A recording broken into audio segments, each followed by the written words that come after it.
안녕하세요. 오늘부터 송승훈 선생님 모시고 독서교육과 장문교육에 대해서 이야기 나눠볼 텐데요. 먼저 저는 부산여자고등학교 국어교사 정지훈입니다. 네, 선생님 소개해 주시죠. 네, 안녕하세요. 저는 의정부에서 학생들과 같이 공부하는 송승훈이라고 합니다. 네, 영상은 20개의 주제로 올라갈 예정이고요. 먼저 오늘의 영상은 선생님의 독서교육의 시작에 대해서 이야기 나눠보겠습니다. 네, 선생님 요즘이라고 할 것도 없이 독서교육에 대한 여러 가지 활동을 많이 하고 계신데요. 선생님의 첫 번째 독서교육이 좀 궁금합니다. 제 첫 번째 독서 교육은 전문기 학생들을 가르칠 때 고전과 명절을 권했던 경험이 있습니다. 그때 그 학생들하고 교과서 수업을 했을 때 교과서가 국정교과서였기 때문에 되게 학생들 수준에 안 맞고 어려웠어요. 그래서 제가 교과서 밖에 있는 책에서 글을 인수해서 가르쳤더니 좀 수업이 되더라고요. 그래서 그 다음에 더 이제 의욕이 나는 게 교과서 밖에 있는 읽을 거리를 인쇄하는 것도 교사인 내가 만든 교과서인데 실제 세상엔 훨씬 더 괜찮은 읽을 거리가 많다 이런 생각을 해서 이제 단행본 책 읽기를 하게 됐죠. 그래서 처음에는 고전과 명절을 권했고요. 예를 들면 조세희 선생의 난장에 쏘알린 작은 공이나 최은울의 광장, 박완서의 유명한 여성주의 소설인 서 있는 여자 이런 책을 이제 권하는 게 제 독서 교육의 출발이었습니다. 그러면 그 당시에는 교과서를 읽기, 그러니까 전문계 고등학교에서 교과서를 읽기에도 참 쉽지 않았을 것 같은데 아이들이 잘 읽던가요? 크게 망했죠. 네. 제 생각에는 고전과 명절을 권하면 책의 권위 때문에 학생들이 잘 따라올 거다 이런 생각이 좀 있었던 것 같기도 하고요. 네. 교사가 책을 권할 때는 훌륭한 책을 권해야 된다는 생각이 있었나 봐요. 근데 학생들이 최인훈의 광장이나 난장에 쏠린 작은 공을 소화하기에는 너무 책이 심하게 어려웠던 것이죠. 그리고 제가 요즘에는 반에서 여러 종류의 책을 제시하고 학생들이 골라 읽게 하는데 그 당시에는 한 반에서는 똑같은 책을 선택하게 했어요. 그러니까 한 반은 난소공, 한 반은 서 있는 여자, 한 반은 광장 이런 식으로 했는데 한 학생들 중에 7, 80%는 책을 제대로 못 읽어서 실패했다고 볼 수가 있죠. 그러면 크게 망했다고 표현하셨는데 그래도 망했지만 지금까지 독서교육이 그래도 선생님 방향에 따라 성공적으로 이루어지고 있잖아요. 그러면은 그 긴 시간 동안 선생님이 목표하셨던 게 뭐 달성된 경험이 있으신가요? 그럼요.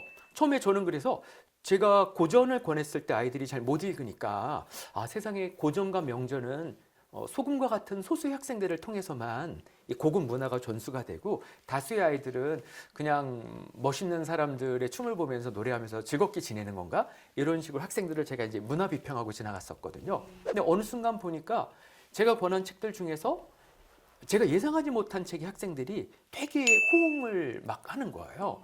김한수의 봄비 내리는 날이라는 소설집에 있는 성장이라는 중편소설 같은 작품이었는데요. 그러니까 현진권의 운수 좋은 날 가난하게 사는 사람들 이야기의 현대판 같은 이야기였어요.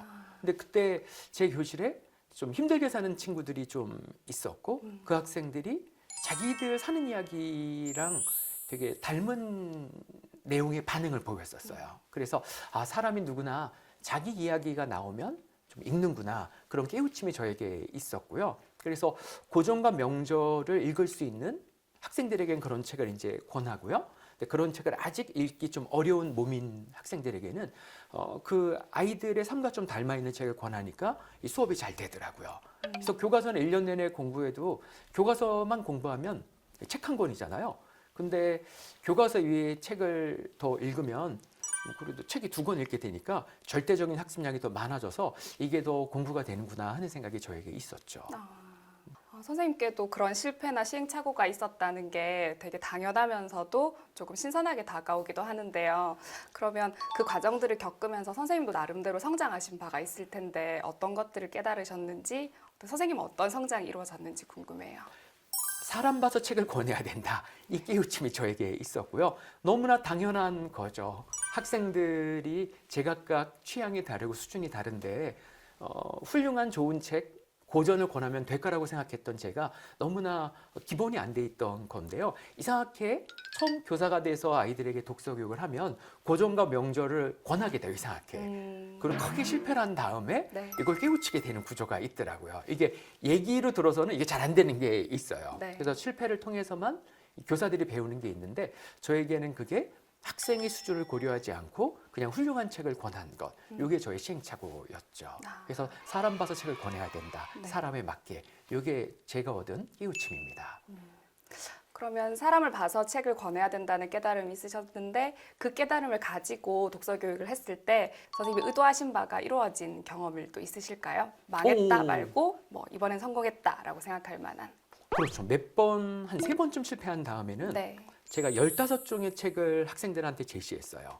그러니까 저는 고등학교 선생이잖아요. 네. 일단 고등학생용 책을 5개를 제시하고 그다음에 똑똑한 아이들이 있어요. 그래서 대학교 1, 2학년용 책을 5개를 제시하고 그다음에 약간 나중에 크게 될 거지만 지금 부족한 학생들이 있거든요. 그래서 중학교 2, 3학년용 책을 5개를 제시했어요. 이렇게 15종의 책을 제시하고 학생들이 모둠을 이루어서 자기 마음에 드는 책을 골라서 읽게 했을 때 거의 대부분의 학생들이, 그러니까 학습 의욕이 있는 학생들은 거의 대부분 책 읽기에 성공하는 걸 제가 봤거든요. 이게 제가 얻은 어떤 깨우침이고, 그 다음에 그렇게 책 읽기 교육을 했을 때는 거의 한 8, 90% 정도는 아이들이 책 읽기에 따라오는 그런 성공 경험이 있었습니다. 아.